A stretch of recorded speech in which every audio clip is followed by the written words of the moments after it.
안녕하세요. 오알프 치과 대표원장 오경아입니다.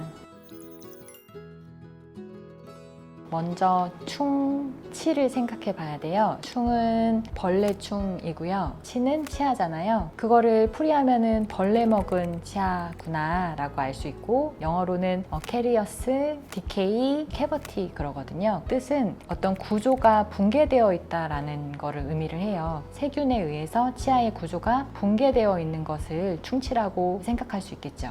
충치가 생기는 원인을 보려면 치아만 유일하게 표면으로 드러나 있거든요. 표면으로 드러나 있기 때문에 어떤 세균이 치아에 영향을 주면서 치아에 있는 어떤 인산칼슘이라고 하는 무기질과 유기질이 분해되는 과정에 의해서 충치가 생긴다고 볼 수 있죠.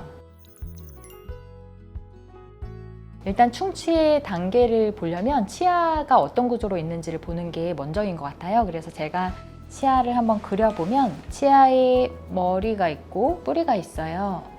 잇몸뼈 안에 담겨있기 때문에 잇몸이 있고 잇몸뼈가 있죠. 이렇게 치아의 뿌리를 잇몸뼈가 둘러싸고 있어요. 그래서 뼈니까 이렇게 구멍을 좀 표시를 하고, 그리고 그 안에 신경이 치아 안으로 뼈에서 연결이 되어 있어요. 치아의 가장 머리의 표면은 1에서 2mm 정도 범낭질이라고 해서 굉장히 미세한 관의 구조로 되어 있습니다.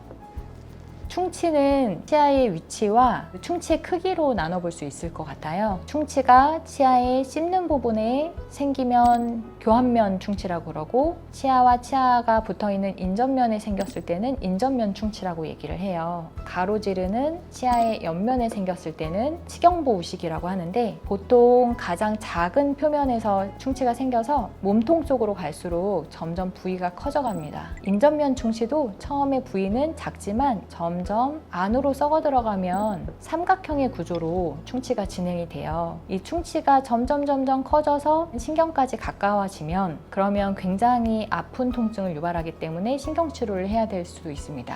이 크기에 따라서 충치 치료하는 방법들이 달라지거든요. 충치가 이 겉에 범낭질 정도만 있다든지, 이 안쪽은 상아질이라고 하는데 신경까지 가까이 가지는 않은 상아질까지 있을 때는 크기가 작으면 충치를 제거를 하고 떼워 넣는, 다져 넣는 혹은 붙이는 레진이나 아말감이라고 하는 재료로 충치 치료를 하게 되는 거고요. 인접면에 있는 충치 같은 경우에는 정교하게 치료가 되지 않으면 다시 2차 오식이라고 해서 치료받은 데 옆면으로 충치가 또 번질 수가 있어요. 제가 단면으로 그렸기 때문에 마치 이 옆면 충치를 쉽게 들어갈 수 있을 것 같아 보이지만, 기구가 쉽게 접근할 수 있는 부분이 아니기 때문에 이렇게 니은자로 파서 전체 면을 다 떼어야 되는 그런 부분들이 있거든요. 인레이라고 하는 치료 방식과 치료 재료로 충치 치료를 하게 됩니다. 신경 치료가 들어가는 경우 이 신경의 이 모양 그대로 이 초록색 있는 부분을 제거를 합니다.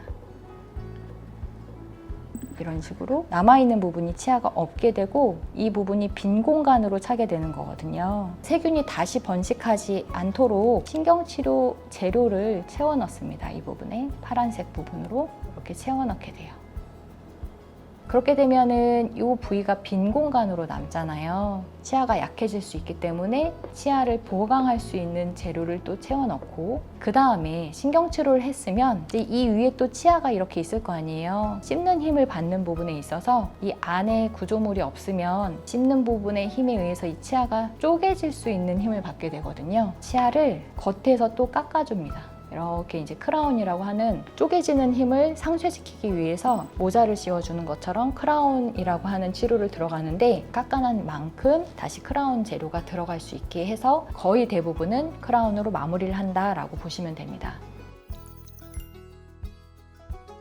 보통 치아가 아픈 거는 신경이 불편하거나 아니면 치아를 둘러싼 잇몸이 불편한 경우가 있거든요. 그 외에 또 생각해 볼 수 있는 거는 치아에 머리가 있고 뿌리가 있고, 마찬가지로 머리가 있고 뿌리가 있어서 위에 있는 치아랑 아래에 있는 치아는 항상 부딪히거든요. 잡아주고 있는 이 치경부라고 하는 부분에서 치아에 파절이 일어나거든요. 그래서 어떻게 보면 구조가 깨져나가는 부분이 있어요. 이런 경우에는요, 구조가 이렇게 V 쉐입으로 좀 깨져나갔거나 아니면 U 쉐입으로 많이 파였다, 레진이라고 하는 재료로 이 부분을 수복해 줍니다. 치료를 하지 않아도 되는 충치는 없는데 저희가 어디 디스크가 생겼어요. 그러면 어떤 데에서는 수술을 해야 된다고 하고 어떤 데에서는 수술을 해야 되지 않는다고 하고 반은 해야 된다고 하고 반은 하지 않아도 된다고 얘기를 하잖아요. 충치가 세균이 일으킨 구조의 파괴면 당연히 수복을 해주는 건 맞는 것 같아요. 최소한 뭐 6개월, 3개월에 한 번씩 내가 관리를 할 것이냐, 아니면 내 성향상 그런 부분이 있으면 내가 너무 스트레스를 받아서 나는 못하겠으니 그런 분이라면 치료를 해야 되고, 상황에 맞춰서 환자가 그런 부분들을 스스로 좀 결정할 수 있는 시기인 것 같아요.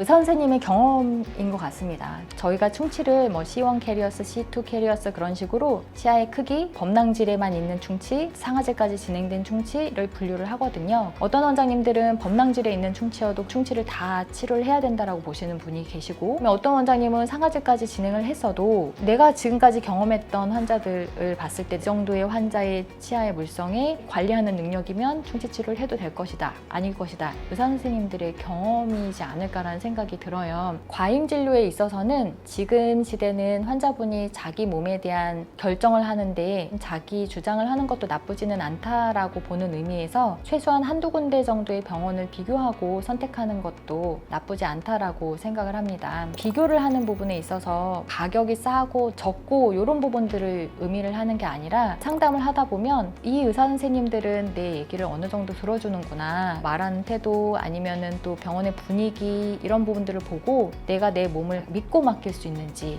나와 의사 선생님 간의 케미가 맞을지 아닐지 한번 비교하라는 의미거든요. 그런 것들이 좀 끌리는 부분들이 있는 것을 보고 판단하면 좋지 않을까라고 생각을 합니다. 지금까지 치과의 가장 기본이 되는 충치와 충치 치료하는 과정, 재료 등에 대해서 설명을 했습니다. 오알프치과 대표원장 오경아였습니다. 감사합니다.